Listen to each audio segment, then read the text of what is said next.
सक्षम पेशे में एक सिविल इंजीनियर है। वो वर्तमान में हीराकुद डैम में काम करता है। वहाँ पर वो असिस्टेंट हेड इंजीनियर के पद में था। हीराकुद डैम भारत का सबसे लंबा डैम है। यहाँ पूरे साल कई पर्यटक आते हैं और साथ ही विदेशी पक्षी भी कई महीनों तक इस विशाल जलाशय पर राज करते हैं। दिन के बाद दिन, सालों के बाद साल बीत गए। इसी के बीच सक्षम ने पता नहीं कितने ही लोगों को यहाँ घूमने आते देखा है। कई लोगों के साथ वो खुद मिला भी है।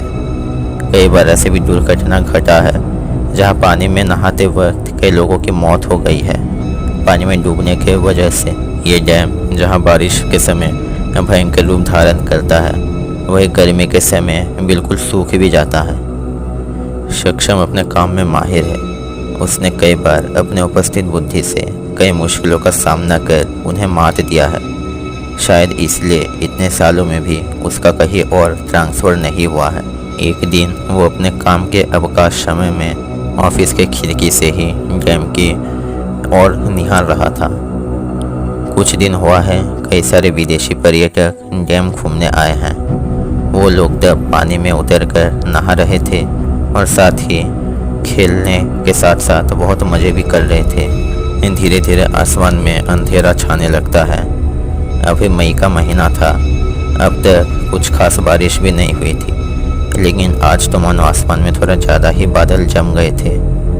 देखते ही देखते बारिश गिरने लगती है और समय के साथ साथ बारिश तेज होने लगी।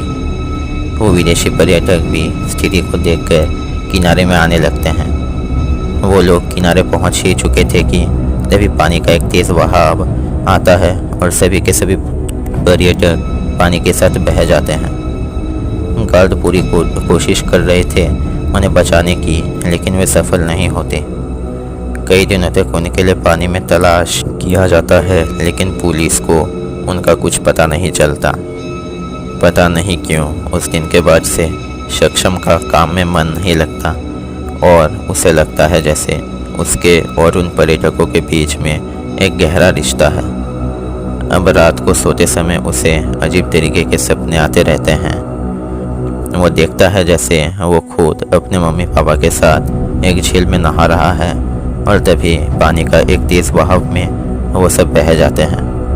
वो कुछ दिनों तक कुछ भी अच्छे से खा नहीं पा रहा था और एक मानसिक विषाद से गुजर रहा था। उसकी तबीयत खराब हो जाती है और इसे हॉस्पिटल भर्ती करवाया जाता है। डॉक्टर उसे देख खुद समझ नहीं पा रहे थे कि असल में सक्षम को कैसे ट्रीटमेंट करें। कुछ उपाय ना पाकर वो लोग सक्षम का एक्सरे करवाते हैं और उन्हें पता चलता है कि उसके दाएं हाथ में पलना के ठीक ऊपर एक ताबीज़ रखा हुआ है। वो लोग उस ऑपरेशन कर निकालते हैं। उस ताबीज़ में एक कागज़ का टुकड़ा था, जिसे खोलकर जब डॉक्टर देखते हैं तो वहाँ थोड़ा अस्पष्ट रूप से अंग्रेजी में लिखा हुआ था, हैरी मेरे बेटे, तुम हमारे यानी मिस्टर और मिस टेलर के बेटे हो। मैं तुम्हारा पापा स्मिथ टेलर वाशिंगटन का एक जाना माना बिजनेसमैन था। करीब 35 साल पहले जब तुम बस 3 साल के थे, तब हम इंडिया के उड़ीसा स्टेट के हीराकुद डैम में घूमने गए थे। हम तब पानी में नहा रहे थे कि एक तेज बहाव के साथ हम सब बह जाते हैं। मैं और तुम्हारे मम्मी तो पानी में ही अपना आखिरी दम तोड़ देते हैं, लेकिन जीसस के कृपा से एक सज्जन इंडियन ने तुम्हें पानी से निकालकर अपने घर में अपने बेटे की तरह प्यार देकर बड़ा किया और तुम्हारा नाम दिया सक्षम। आज हम तुम्हारे साथ नहीं हैं, लेकिन अपने बेटे को मिलने के लिए हम दोनों का दिल तरस रहा था। इसलिए 35 साल बाद फिर से तुम्हें मिलने के लिए हीराकुद चले गए। हम तो आज नहीं रहे, लेकिन एक इंजीनियर होने के नाते तुम इस तरह काम करो जैसे किसी और के साथ ऐसे ना हो। गुड बाय, जीसस तुम्हारे साथ है। ये पढ़ने के बाद डॉक्टरों की आंखों में पानी भर जाता है। सक्षम को भी होश आने के बाद वो चिट्ठी पढ़ाया जाता है। वो उसे पढ़ने के बाद सामने देखने पर उसके मम्मी और पापा उसे देख मुस्कुरा रहे थे।